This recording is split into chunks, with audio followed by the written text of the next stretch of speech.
It was New Year's Eve, just before midnight. I was with my friend, the skeptic. We were standing by a stretch of new concrete sidewalk and looking across the frosty expanse of a vacant, garbage-strewn lot. We were each drinking a bottle of Bow, a beer best described as being for external use only. It was the popular beer in Regina, Saskatchewan, Canada in the 1950s. "Why are we here again?" the skeptic whined. "To test a hypothesis," I said. Hypothesis. I always had trouble with that word. Which is that deceased murderers are condemned to reenact their crimes. I gave him the backstory. In 1955, the mummified body of an elderly man, Mike Tudor, was found in a shack in Regina, Saskatchewan, Canada.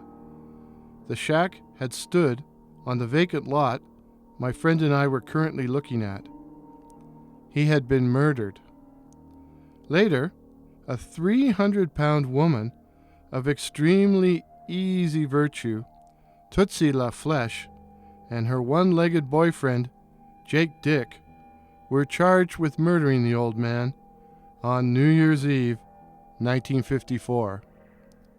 And no, I am not making these names up. Tootsie had lived in the shack for months, while Mike's body slowly decomposed. Luckily for her, it gets very cold in Regina, which might have helped the aroma inside the shack. Tootsie got 5 years for being an accessory to murder, while Jake was sentenced to hang, but he appealed and was eventually acquitted and walked, peg-legged, into the sunset. Jake's alibi was that he was at his brother's on New Year's Eve, at the time of Mike's murder. But could he have slain the old man earlier, bouncing around on one leg while Tootsie egged him on, and then quickly stumped to his brother's place to establish his alibi? If so, and if ghostly murderers are doomed to reenact their crimes, so you think his ghost is going to stump past us? Yeah, something like that.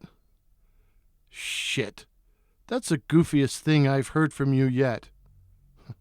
Well, what better way to spend New Year's Eve? Shit, you're repeating yourself.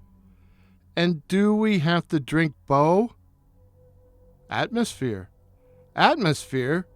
It's more likely to cause gas. He took a pull on his bottle, making an exaggerated grimace of disgust. What bloody time is it?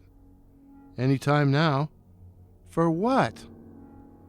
A pregnant pause, but one filled with a sense of expectancy. And then we heard it, a series of scuffs and thuds which seemed to come from the vacant lot, muffled footfalls which suddenly became loud taps as whatever was approaching reached the new concrete sidewalk. It was heading in our direction. What the hell is that? It is the sound of a peg leg on concrete. He's even got fresh cement to help him pump up the volume. The taps seemed to come closer, and as they reached us, we felt an icy chill, a sudden and extreme drop in temperature, which had nothing to do with the weather outside. It made you feel like you would never warm up again. Ever. The sound of the taps moved away from us and eventually faded into silence. The skeptic's mouth was hanging open. Eventually he was able to close it, but opened it again to whisper, "What was that?" "You heard," I said. "Someone in a hell of a hurry." "And you think?" "I think it means that Jake was guilty, that he murdered Mike and then hurried on his peg leg to his brother's place to establish an alibi. Or he knew Mike was dead and was trying to distance himself from the crime. And he's condemned to repeat his flight every New Year's Eve? Looks that way, doesn't it? For eternity? Perhaps. And there's no chance of redemption?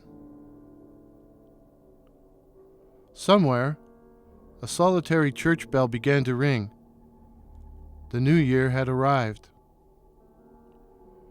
Perhaps ultimately, there is forgiveness for all of us, for all our sins, I said.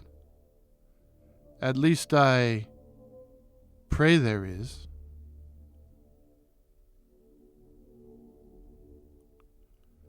We finished our beers and left.